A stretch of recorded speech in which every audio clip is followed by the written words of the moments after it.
Assalamualaikum warahmatullahi wabarakatuh. Dulu-dulu anu dipika cinta, anu dipika hormat, anu mimiti hayu urang muju sareng muji.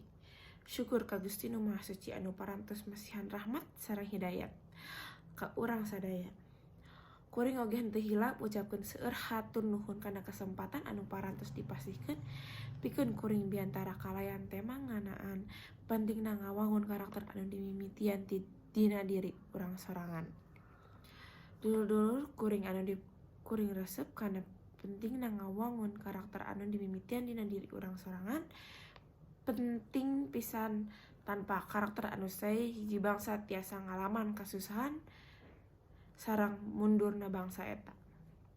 Henteu eta wae dina zaman modern ieu urang difasilitasi ku kemajuan teknologi pikeun tiasa komunikasi atanapi ngalakukeun kegiatan anu sanes. Contohna internet, di mana orang tiasa secara gampang milari karakter-karakter anu sae ti dinya.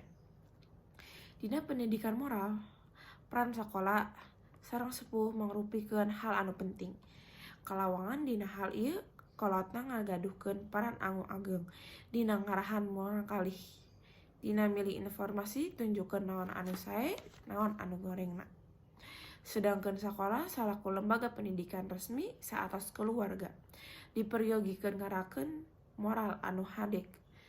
Kamurang kalih guru tiasa komunikasi anu keur sareng murid. Kumaha etikana, kumaha didikana, sareng sikap positif lainna. Nuhun kana perhatosanana sakitu wae.